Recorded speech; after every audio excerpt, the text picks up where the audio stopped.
Supreme court کا جو فیصلہ آیا ہے اسمبلیوں کو بحال کر دیا گیا، کیا کہتے ہیں اس فیصلے کے بارے میں؟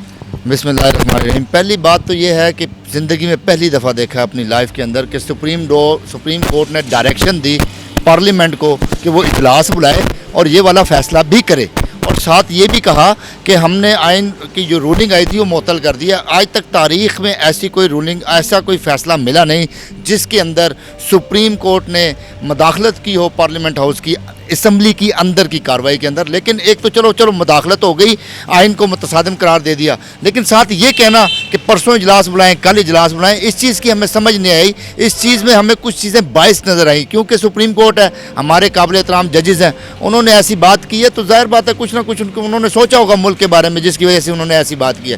لیکن ہم اس فیصلے سے خوش ہیں، اللہ پاک ہمیں انشاءاللہ آگے بھی عزتیں دے گا جس طرح پہلے اس نے عزتیں دی ہیں، اور ہم لوگ ان فیصلوں سے ڈرنے والے نہیں ہیں۔ جو فیصلہ آیا وہ میرٹ کے اوپر آیا، ہم اس کے اوپر کھڑے ہیں اور اپنے کپتان کے پیچھے کھڑے ہیں، اور کپتان کا حوصلہ بلند ہے اور ہمارے حوصلے بھی بلند ہیں انشاءاللہ۔ اچھا مجھے بتائیں، عمران خان کو گرانے کے لیے ساری دنیا اکٹھی ہوئی ہے، کیا کہنا چاہیں گے؟ کیا کہیں جی، وہ عمران خان کو گرانے کے لیے امریکہ، برطانیہ، یورپین کنٹریز، سارے ممالک اکٹھے ہوئے، کیوں؟ آخر کیوں اس شخص کو یہ گرانا چاہ رہے ہیں؟ ایسی کیا بات ہے کہ یہ اس شخص کے پیچھے پڑے ہوئے ہیں؟ مسئلہ یہ ہے کہ یہ وہ شخص ہے جس نے آج سے 12-14 سال پہلے کہا تھا کہ نیٹو کی سپلائی میں بند کروں گا۔ اس نے جھکنے سے منع کیا تھا امریکہ کے آگے، اور اس نے وزیرستان میں مارچ کیا اور اس نے جا کے نیٹو کی سپلائی بند کی۔ پھر جب اس نے کہا 2011 کے جلسے کی میں بات کر رہا ہوں کہ اگر مجھے حکومت ملی تو، اور میری حکومت میں اگر کوئی ڈرون حملہ یہاں پاکستان میں ڈرون طیارہ آیا حملہ کرنے کے لیے تو میں اپنی ایئر فورس کو کہوں گا اس کو گرا دے۔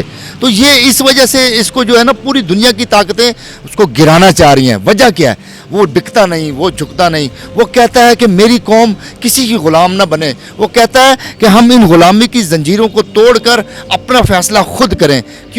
کیوں نہیں بکتا وہ؟ کیوں نہیں جھکتا؟ وہ کہتا ہے کہ تم کیڑیوں کی طرح زمین پہ مت رینگو، اللہ تعالیٰ نے تمہیں پر دیے ہیں، تم اڑو، ہواؤں میں اڑو، شاہین کی طرح اڑو۔ کیوں نہیں وہ جھکتا؟ کیوں نہیں بکتا؟ آخر کیا ہے یہ شخص؟ کیا چاہتا ہے؟ یہ چاہتا ہے کہ میری قوم، میری جو یہ پاکستانی قوم ہے وہ صرف ایک اللہ کے آگے جھکے، کسی بیرونی طاقت کے آگے نہ جھکے۔ جیسے خواجہ آصف نے کہا تھا نا کہ اس دنیا میں صرف امریکہ ایک معاشی طاقت ایسی ہے جو ہمارے مسائل حل کر سکتی ہے۔ اس کا مطلب ہے کہ ان کا ایمان لا الہ الا اللہ محمد الرسول اللہ پہ سے اٹھ گیا ہے، کہ جہاں پر محمد صلی اللہ علیہ وسلم میں اللہ تعالیٰ نے فرمایا اے محمد صلی اللہ علیہ وسلم فرما دیجئے حسبنا اللہ و نعم الوکیل، کہ میرے لیے میرا اللہ ہی کافی ہے۔ تو یہ لوگ اس نظریے سے ہٹ گئے ہیں۔ کیوں ہٹے ہیں؟ ان کے اندر وہ خون نہیں رہا، ان کے اندر وہ رزق نہیں رہا جو حلال کا رزق اندر جاتا ہے تو عمران خان جیسے لیڈر پیدا ہوتے ہیں۔ جب رزق دوسرے طریقے سے آپ کے پیٹوں میں جاتا ہے تو پھر ایسے لیڈر پیدا ہوتے ہیں، اور وہ پھر کہتے ہیں بیگرز کانٹ بی چوزر۔ تو ہم لوگ بھکاری نہیں ہیں، اللہ کا واسطہ ہم لوگ بھکاری نہیں ہیں، ہم لوگ ایک خوددار قوم یہاں پر کھڑی ہیں۔ کیوں نہیں بکتا؟ کیوں نہیں جھکتا؟ کیونکہ اس کے ایمبیشنز ہیں۔ وہ چاہتا ہے کہ میری قوم دنیا کی نمبر 1 قوم بنے۔ وہ کہتا ہے کہ ہم دنیا کی خوددار قوم ہیں۔ دوسرے آنے والے جو پرائم منسٹر ہیں نئے، جو ہو سکتا ہے ہوں بھی نہ بھی ہوں، وہ کہتے ہیں کہ پاکستانی قوم ایک بھکاری قوم ہے۔ تو یہ واضح فرق عوام کو نظر آ گیا۔ بیسیکلی ہوا کیا ہے یہاں پر، جو ابھی میں اب آپ کو ہسٹری بتانا نہیں چاہتا، کنڈیمپ آف کورٹ میں چلا جائے گا۔ میرے پاس بڑی چیزیں اس سینے کے اندر بڑے راز دفن ہیں، اگر میں نے وہ کھولے تو یقین کریں کہ یہ کہیں منہ دکھانے قابل نہیں رہیں گے سارے کے سارے، تو لہٰذا اس کے اوپر ذرا بند ہی رہے، کتاب بند ہی رہے تو بہتر ہے۔ مجھے بتائیں عمران خان کا قصور کیا ہے؟ کیوں عمران خان کو گرانا چاہ رہے ہیں؟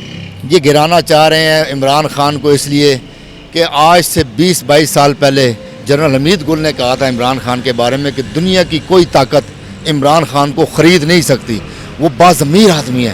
وہ کیوں اس کو گرانا چاہ رہے ہیں؟ اس نے امریکہ کی آنکھوں میں آنکھیں ڈال کے کہا ہے ایبسولوٹلی ناٹ۔ اس نے کہا ہے ڈو مور نہیں، نو مور۔ اب ہم اپنے ملک کو استعمال نہیں ہونے دیں گے۔ اس نے یورپین کنٹریز کو کہا ہے کہ تم کون ہوتے ہو مجھے خط لکھنے والے؟ تمہاری حیثیت کیا ہے کہ تم نے مجھے خط لکھا ہے کہ ہم رشیا کو کنڈیم کریں؟ اس نے کہا کہ جب کشمیر پہ انڈیا مسلط ہوا تو آپ نے انڈیا کو کہا کہ خط لکھیں۔ بیسیکلی وہ پوری دنیا کے آگے اس وقت ایک سیسا پلائی دیوار کی طرح کھڑا ہے، امت مسلمہ کا مقدمہ لے کے کھڑا ہوا ہے۔ صرف پاکستان کا مسئلہ نہیں ہے، اور وہ پوری دنیا کو کھٹا کرا ہے۔ جس طرح یہ ساری جو رجیم بدلی ہے اس کے اندر سارے ہاتھ ملوث نظر آئے ہیں سب کو، سپریم کورٹ کو بھی نظر آئے ہیں۔ آج جو سپریم کورٹ نے کل فیصلہ دیا ہے، کیا اس سپریم کورٹ کو ماڈل ٹاؤن نظر نہیں آتا؟ اس سپریم کورٹ کو بلدیہ ٹاؤن نظر نہیں آتا؟